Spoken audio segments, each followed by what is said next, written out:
ओम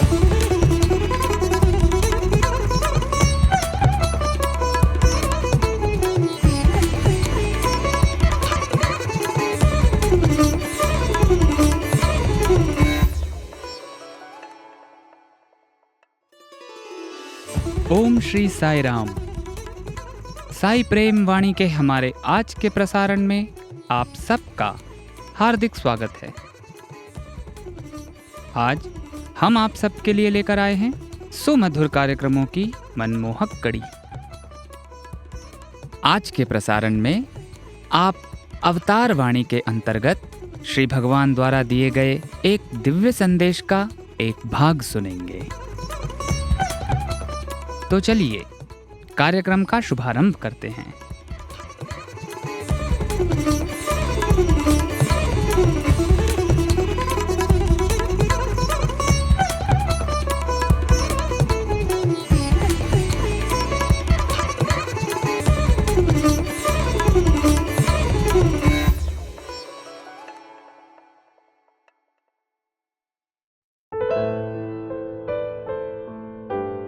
अब प्रस्तुत है हमारा कार्यक्रम अवतार वाणी।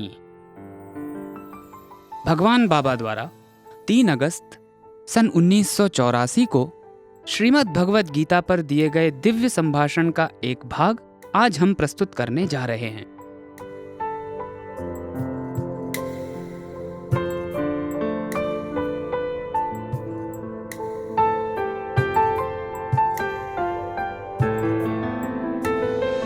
ప్రేమ స్వరూపులారా, అహం త్వాం సర్వపాపేభ్యో మోక్షయిష్యామి మా శుచ.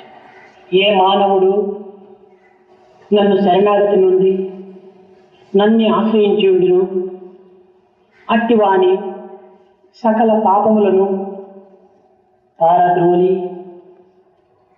బ్రహ్మప్రాప్తిని అందించును అని గీతాచార్యుడు చెప్పినటువంటి వాక్యం. ముక్తులైన వారు ఈ శృతి పదమును హృదయం నందుంచుకొని తమ యొక్క భక్తి ప్రపత్తులను అభివృద్ధిగా ఉంచుకుంటూ తగిన ప్రయత్నం చేయాలి. अहम त्वा सर्व पापेभ्यो मोक्षयिष्यामि मा शुचः। गीताचार्य ने कहा, जो मेरा आश्रय ग्रहण कर मेरी शरण में आएगा, मैं उसके सारे पापों को दूर कर उसे ब्रह्म पद की प्राप्ति कराऊंगा। जो मोक्ष पाने के इच्छुक हैं, उन्हें इस वाक्य को अपने हृदय में सुरक्षित कर पूर्ण भक्ति एवं प्रपत्ति की भावनाओं को बढ़ाने के प्रयत्न करने चाहिए।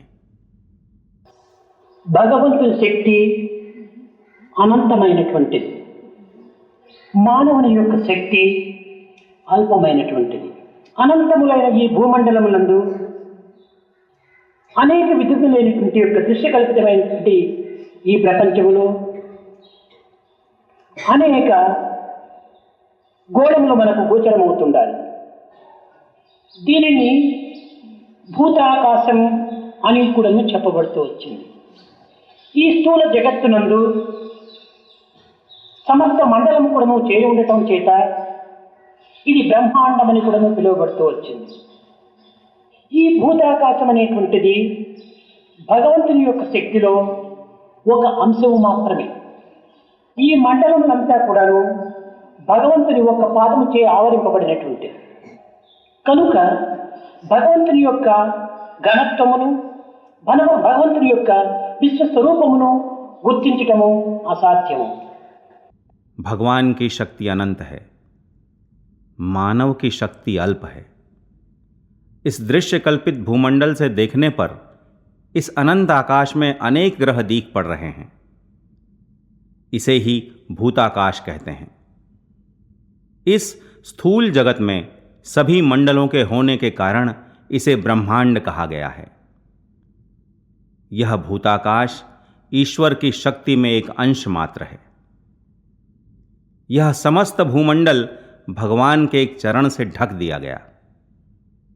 अतः भगवान के अनंत और विश्व रूप को पहचान पाना असंभव है। వేదమునందు కూడాను అత్యతిష్ట దశాంగుళం అన్నారు. అనగా భగవంతుడు బ్రహ్మాండమంతా నిండినప్పటికీ ఇంకా 10 ఇంచులు అధికంగానే ఉంటున్నాడు బ్రహ్మాండమునకు అని దీని యొక్క అర్థం. ఇది కేవలము భగవంతుని యొక్క ఘనస్వరూపాన్ని చాటే నిమిత్తమై ఈ విధంగా భక్తులు ప్రబోధించి ఉండవచ్చునే కానీ భగవంతుడు లేని స్థానం అనేటువంటిది ఎక్కడ కూడాను లేదు. సర్వత పాణిపాదం తత్సర్వతోచి శిరోముఖం సర్వత శృతి మల్లోకి సర్వమావృత్తిస్తుంది. ఎక్కడ చూసినప్పటికీ అండపిండ బ్రహ్మాండముల నుండి కూడాను తన యొక్క అణుస్వరూపుడై ఘనస్వరూపుడై ప్రకాశిస్తున్నాడనేటువంటి యొక్క తత్వాన్ని భక్తి యోగము ప్రబోధిస్తూ వచ్చింది. वेदों में अत्यतिष्ठत दशांगुलम कहा गया है. इसका अर्थ ईश्वर समस्त ब्रह्मांड में व्याप्त होकर उससे 10 अंगुल अधिक व्याप्त है. ईश्वर के अनंत स्वरूप का वर्णन करने के लिए भक्तों ने ऐसा वर्णन किया होगा, परंतु यथार्थ में कहीं ऐसी जगह ही नहीं है जहां ईश्वर न हो. भक्ति योग यह उपदेश देता है कि ईश्वर इस समस्त अंड पिंड ब्रह्मांड में अणुस्वरूप और घन स्वरूप में व्याप्त है. కనుక మొట్టమొదట ఈ విశ్వం యొక్క తత్వాన్ని మనం గుర్తించడానికి ప్రయత్నించాలి. లక్షల మైళ్ళ దూరం నందున్నటువంటి చంద్రమండలం కానీ, కోట్ల మైళ్ళ దూరం నందున్నటువంటి సూర్యమండలం కానీ, కోటాను కోట్ల దూరం నందున్నటువంటి యొక్క నక్షత్ర మండలం కానీ, ఈ సమస్త మండలము కూడాను చేరినటువంటి యొక్క మండలమును దీనిని భూమండలము అన్నారు. దీనిని భూతాకాశం అని కూడా పిలుస్తూ వచ్చారు.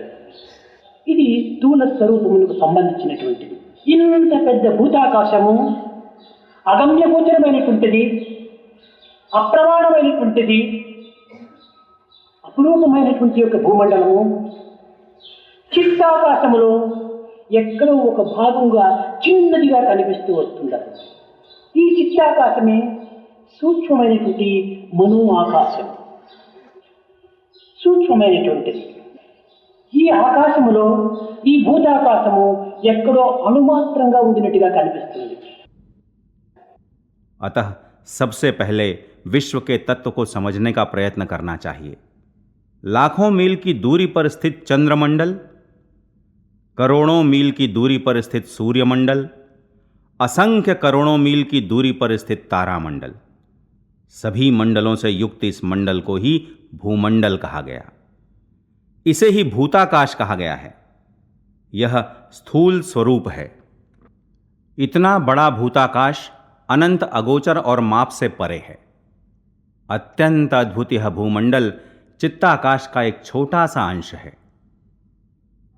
यह चित्ताकाश ही अत्यंत सूक्ष्म मनोआकाश है. यह अत्यंत सूक्ष्म है. इसमें भूताकाश एक अणु के बराबर है. ఈ యొక్క మహా స్వరూపాన్ని ధరించినటువంటి ఈ యొక్క చిత్తాకాశము చిదాకాశమునందు అణుమాత్రంగా రూపొందుతూ ఉంటున్నాడు. ఈ చిదాకాశమే కారణ స్వరూపమైనటువంటిది. భూతాకాశం, చిత్తాకాశం, చిదాకాశం మూడింటి యొక్క స్వరూప స్వభావాన్ని వర్ణాతీతమైనటువంటి కనుకనే వేదం కూడాను యదో వాచ నివర్తంతే అప్రాప్య మనసా సహా, మనస్సుతో వర్ణించడానికి కానీ వాక్కుతో నిన్ను స్మరించడానికి కానీ సాధ్యం కాదు. ఇలాంటి యొక్క భగవతత్వాన్ని నీవు ఏ రీతిగా గుర్తించగలవు అని ప్రశ్నిస్తూ వచ్చింది. భూతాకాశం స్థూలం, చిత్తాకాశం సూక్ష్మం, చిదాకాశం కారణం. ఈ మూడు ఆకాశములకు ఆవరణ ఉన్నటువంటి యొక్క భగవత్ తత్వమునే గుర్తించడానికి ప్రయత్నించాలి. దీనిని మహాకారణ స్వరూపము అన్నారు. महास्वरूप को धारण किया हुआ यह चित्ताकाश चिदाकाश में एक अणु के समान है. यह चिदाकाश ही कारण स्वरूप है. अतः भूताकाश, चित्ताकाश और चिदाकाश इन तीनों के स्वरूप और स्वभाव वर्णन के परे हैं. इसीलिए वेद ने कहा यतो वाचो निवर्तन्ते अप्राप्य मनसा सह. अतः मन से और वाणी से इसका वर्णन करना असंभव है. ऐसे ईश्वरीय तत्व को तुम कैसे पहचान सकोगे? भूताकाश स्थूल है, चित्ताकाश सूक्ष्म है, चिदाकाश कारण है. इन तीनों से परे स्थित ईश्वरीय तत्व को जानने का प्रयत्न करना चाहिए। इसे ही महाकारण स्वरूप कहा गया है। ఇట్టి అగమ్యం అగాధమైనటువంటి ఒక స్వరూప స్వభావాన్ని సామాన్యమైనటువంటి మానవులు గుర్తించడం అసాధ్యం. ఇంత త్రిలోకములకు అధిపతి అయినటువంటి భగవంతుణ్ణి, త్రికోణములకు అధిపతి అయినటువంటి భగవంతుణ్ణి, త్రికాలములకు అధిపతి అయినటువంటి భగవంతుణ్ణి అల్పజ్ఞమైనటువంటి యొక్క మానవత్వం గుర్తించడము ఇది అసాధ్యము. కనుకనే దీనికి సులభమైనటువంటి ఉపాయము భక్తి యోగములో ప్రబోధిస్తూ వచ్చింది. మద్భక్త కృతం ఇది మొట్టమొదటి. మత్పరం మద్భక్తం, మద్భక్త పరం, మత్కర్మ పరం అనగా ఏంటి? అన్ని కర్మలు కూడాను నాకు సంబంధించినటువంటివిగా నీవు ఆచరించు. ఏ కర్మలు చేసినప్పటికీ ఈ భూతాకాశములో అన్నీ నాకు సంబంధించినటువంటివి. నాకంటే అన్యమైనటువంటి కర్మలు ఈ జగత్తులో కానరావు. కనుక నీవు ఏ కర్మలు చేసినప్పటికీ ఇవి నాకు సంబంధించినటువంటి కర్మలుగా నీవు ఆచరించు అని మొట్టమొదట భక్తి యోగం బోధిస్తూ వచ్చింది. ऐसे अनंत अगोचर और अर्थात तत्व के स्वरूप और स्वभाव को जानना सामान्य मानव के लिए असंभव है। तीनों लोकों के स्वामी इस ईश्वर को, तीनों गुणों के स्वामी इस ईश्वर को, तीनों कालों के स्वामी इस ईश्वर को इन अल्पज्ञ मानवों के लिए जान पाना असंभव है। भगवत गीता का उपदेश है कि इसके लिए सरल मार्ग भक्ति योग ही है। मद भक्त कृतम यह सबसे पहले है। मत परम, मद भक्तौ, मद भक्त परम, मत कर्म परम अर्थात सभी कर्मों को मेरे ही मानकर उनका आचरण करो। तुम जो भी कर्म करोगे इस भूताकाश में वे सब मुझसे ही संबंधित हैं। मुझसे अन्य कोई कर्म इस जगत में दिखाई नहीं पड़ेंगे। अतः तुम जो भी कर्म करोगे उन्हें मुझसे ही संबंधित मानकर करो। यही भक्ति योग का उपदेश है। మత్పరం, నా కోసం నువ్వు చేయి, నీ కోసం కాదు నువ్వు చేస్తుండేది. నీవు నీవు నీవు అనుకుంటున్నావు. నీవు ఎవరు? నీ యందు అణుస్వరూపుడై ఆత్మస్వరూపుడై ప్రకాశించేటువంటిది నేనే. ఆత్మస్థానం నుండి నేను నేను నేను అనేటువంటి పదము ఆవిర్భవిస్తూ వచ్చింది. కనుక నేను అనేటువంటి పదము ఈ దేహములకు సంబంధించినటువంటిది కాదు. ఇది ఆత్మకు సంబంధించినటువంటిది.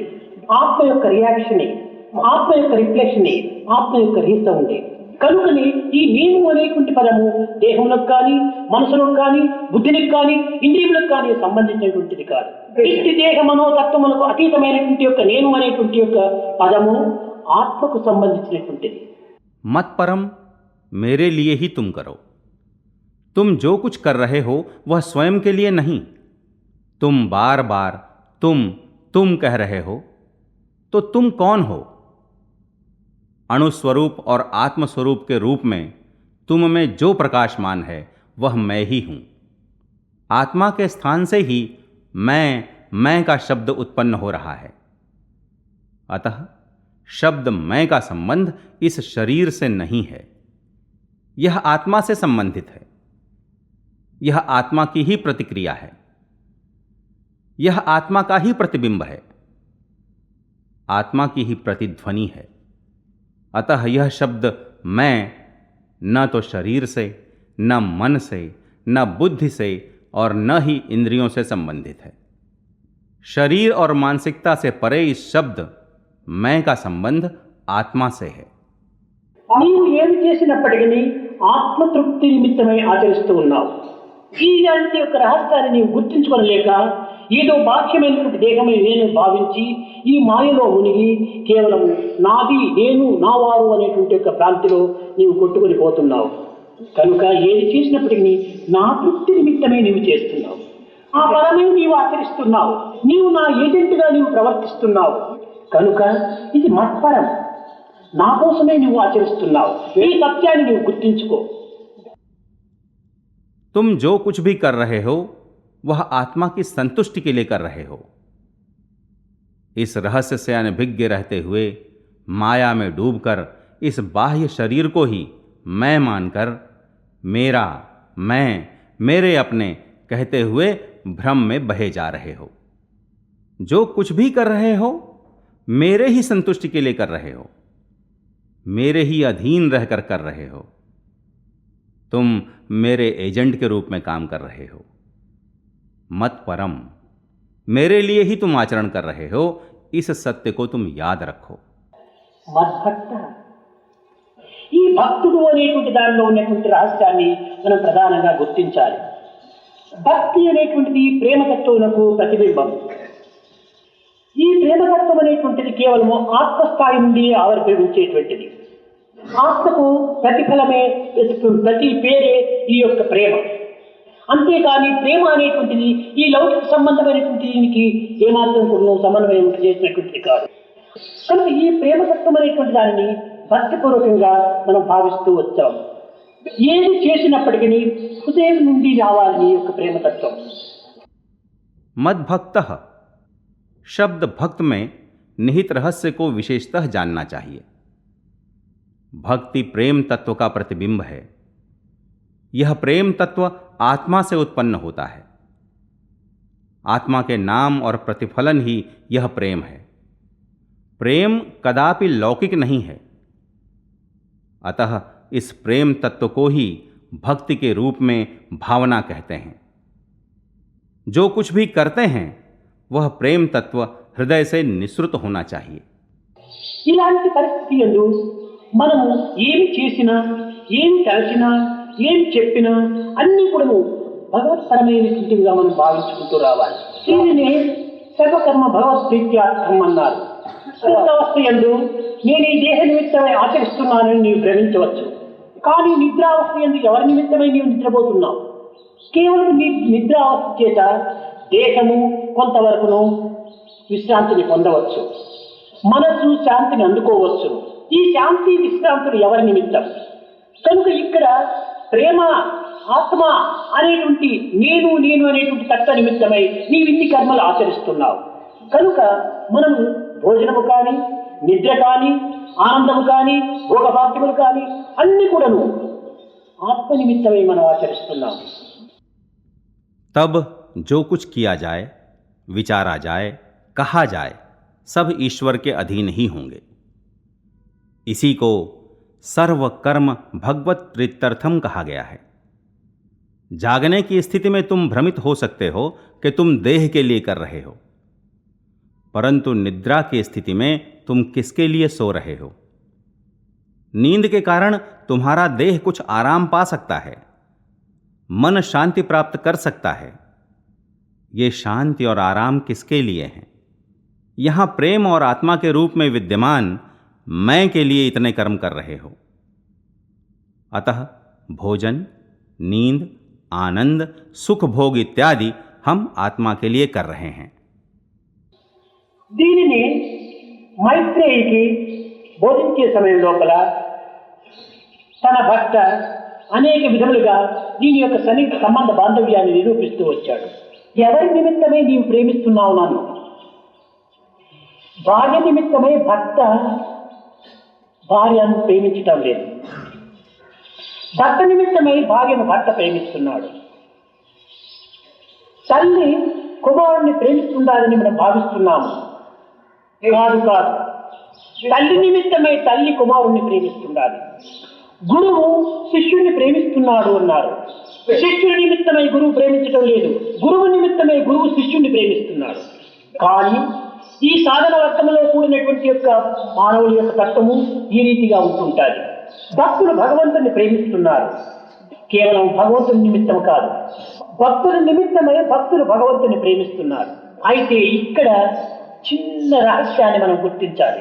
భగవంతుడు భక్తులను ప్రేమిస్తున్నాడు, కానీ ఈ విషయంలో విరుద్ధంగా ఉంటుండాలి.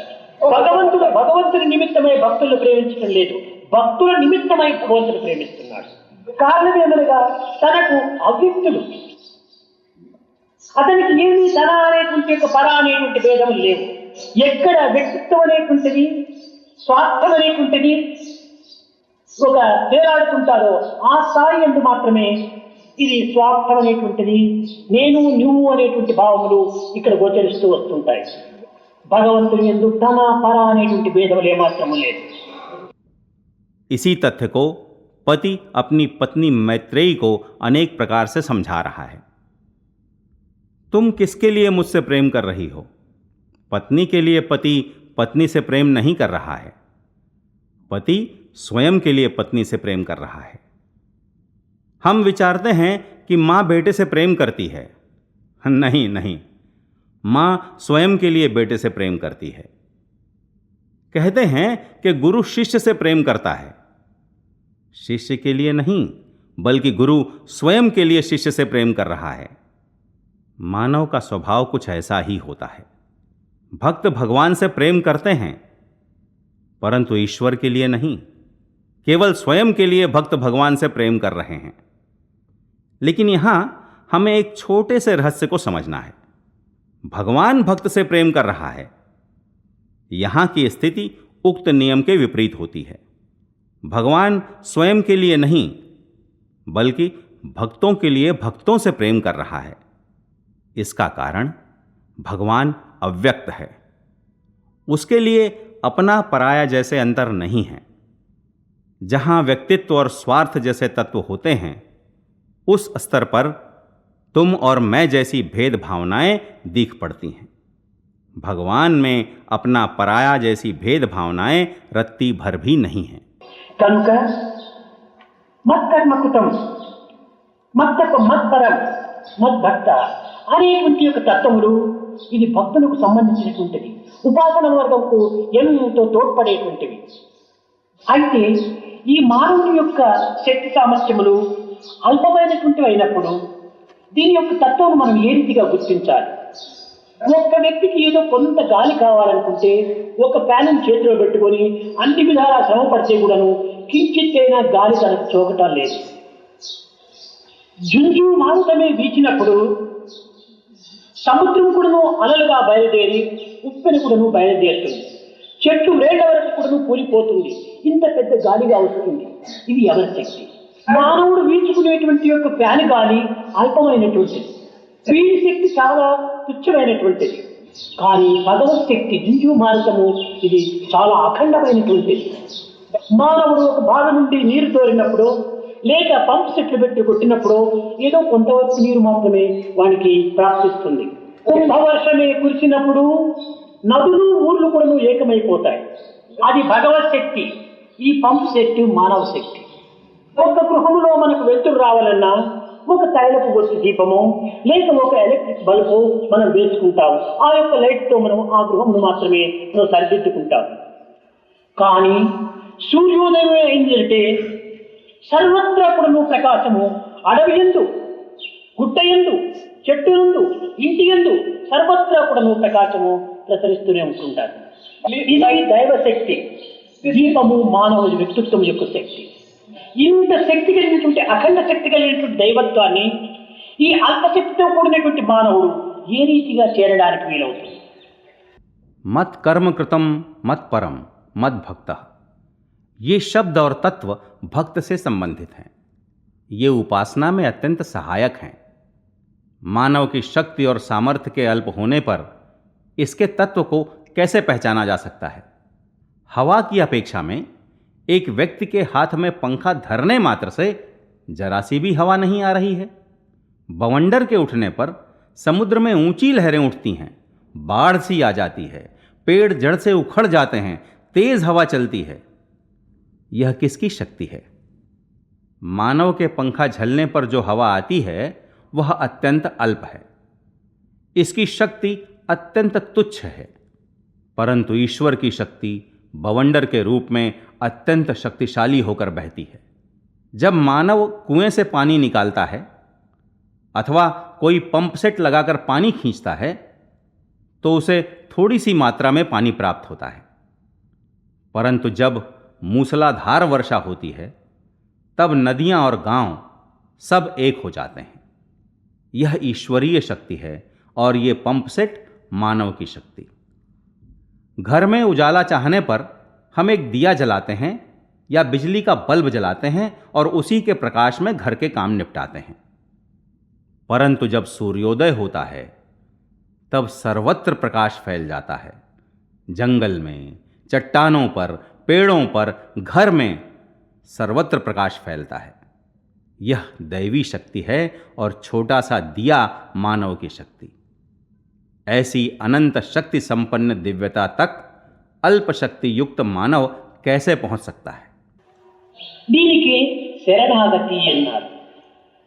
అహం త్వాం సర్వ పాపేభ్యో మోక్షయిష్యామి మా శుచ.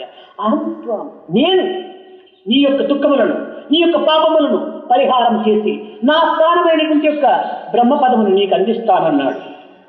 దీనికి చక్కని ఉదాహరణ సర్వ దృష్టి కల్పితమైనటువంటి ఈ జగత్తంతా కూడాను భూతాకాశం. ఈ భూతాకాశం మనస్సు లోపల కేవలం సూక్ష్మాకాశంగా కూడాను చిత్తాకాశంగా రూపొందింది. ఇది సూక్ష్మ రూపం ధరించినటువంటి యొక్క చిత్తాకాశంలో చిదాకాశమైనటువంటి కారణతత్వం రూపొందుతూ వచ్చింది. ఈ కారణతత్వంలో అణుస్వరూపుడై ఆత్మస్వరూపుడైపోయి అణురణీయాన్ మహతో మహీయాన్ అనేటువంటి తత్వంతో ఈ కారణ స్వరూపంలో లీనమై ఉంటున్నాడు దైవత్వం. ఇట్టి అఖండ విశ్వస్వరూపుడైనటువంటి భగవంతుణ్ణి భక్తుడు తన హృదయాకాశములో బంధించి ఉంటున్నాడు. इसी के लिए शरणागति कहा गया है। अहम त्वा सर्व पापेभ्यो मोक्षयिष्यामि मा शुचः। भगवान ने कहा, मैं तुम्हारे सभी दुखों और पापों को दूर कर मेरा स्थान जो ब्रह्म पद है उसे तुम्हें दूंगा। इसके लिए एक अत्यंत सुंदर उदाहरण, यह समस्त दृश्य कल्पित जगत भूताकाश है। यही भूताकाश मन में सूक्ष्माकाश है जिसे चित्ताकाश कहा गया है। यही जब और भी सूक्ष्म रूप धारण करता है तो वही चिदाकाश के नाम से कारण तत्व होता है। इसी कारण तत्व में अणुस्वरूप आत्मस्वरूप होकर अणोरणीयान महतो महीयान के रूप में विलीन होकर ईश्वर विद्यमान है। ऐसे अनंत स्वरूप ईश्वर को भक्त ने अपने हृदयाकाश में कैद कर रखा। దీనిని ఒకనొక సమయం లోపల నారదుడు నారాయణను సందర్శించడానికి వెళ్ళాడు. అప్పుడు నారాయణుడు, నారద, నా యొక్క భూతాకాశం యొక్క రహస్యాన్ని నీవు గుర్తించావా అని ప్రశ్నించాడు. ఈ పంచభూతములు, పంచేంద్రియములు, పంచచక్షులు, పంచ ప్రాణములు, ఈ పంచభూతములు కూడాను ఏ రీతిగా ఉంటున్నాయి, ఇందులో ఏవి చాలా అధికమైనటువంటిది అని ప్రశ్నించాడు. శబ్దస్పర్శ రూప రసగంధాలతో కూడినటువంటి యొక్క ఈ ఎలిమెంట్స్ అంతా కూడా ఉంటున్నాయి. భూమి, జలము, అగ్ని, వాయువు, ఆకాశం. ఇందులో ఏ యొక్క భూతము గొప్ప స్వరూపాన్ని ధరించి ఉంటుండాలన్నాడు. అప్పుడు నారదుడు యోచించాడు. స్వామి, భూమి చాలా గొప్పది అన్నాడు. ఎట్లా గొప్పది అని ప్రశ్నించాడు నారాయణుడు. ఇది చాలా తప్పు. 3 భాగములు జలంతో నిండినటువంటిది ఇది.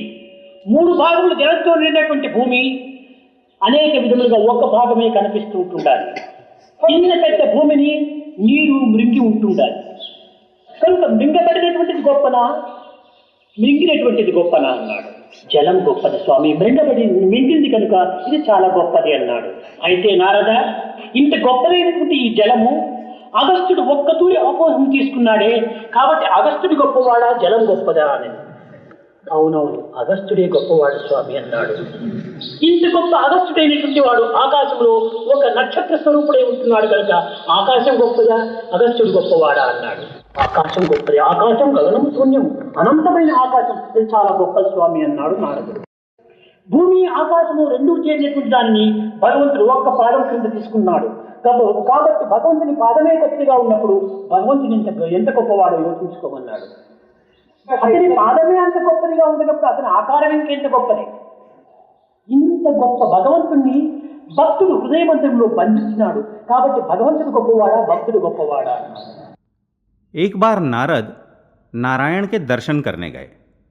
तब नारायण ने नारद से पूछा, नारद, क्या तुमने मेरे भूताकाश के रहस्य को पहचाना? नारायण ने यह भी पूछा कि ये पंचभूत, पंचेंद्रिय, पंच प्राण सब कैसे हैं? इनमें से कौन से सर्वाधिक महत्वपूर्ण हैं?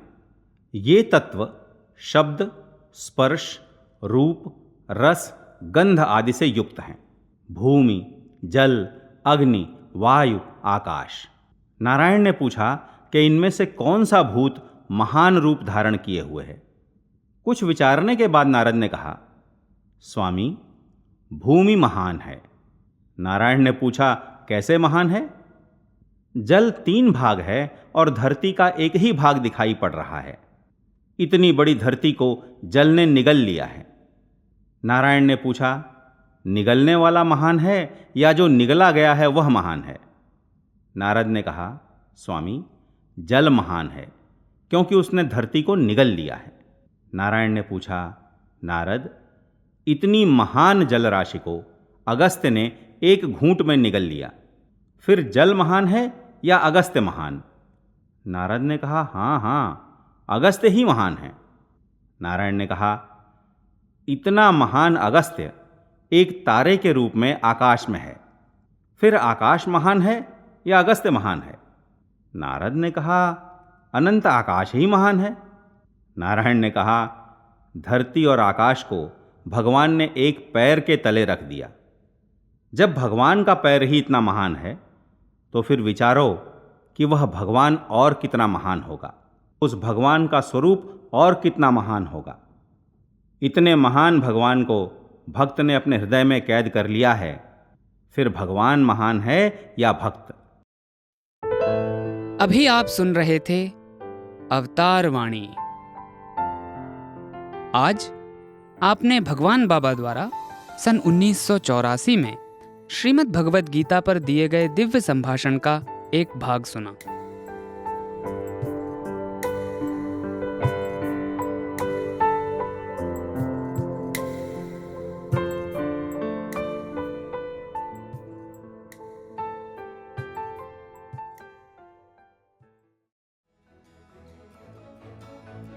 इसी के साथ हमारे साईं प्रेम वाणी कार्यक्रम का समापन होता है। उम्मीद है हमारा आज का कार्यक्रम आपको पसंद आया होगा। आपके सुझावों को हम तक व्हाट्सएप द्वारा जरूर भेजें। हमारा व्हाट्सएप नंबर है 9393258258 93 93 258 258। हिंदी भाषा में हमारी ये सभी प्रस्तुतियां YouTube पर भी उपलब्ध हैं। इन्हें वहां देखने सुनने के लिए हमारे YouTube चैनल को सब्सक्राइब करें और कमेंट बॉक्स में अपने सुझाव देना ना भूलें। हे साईं, तुमसे नजदीकियां तो कठिनाइयों में ही दिखती हैं, बाकी वक्त तो हम खुद को शहंशाह समझते हैं। स्वामी, हमारे दिलों को विनम्रता से भरकर हमारे शीश आपके चरणों में सदैव झुके रहें। इसी प्रार्थना के साथ हम आप सबसे विदा लेते हैं। धन्यवाद। जय साईं राम।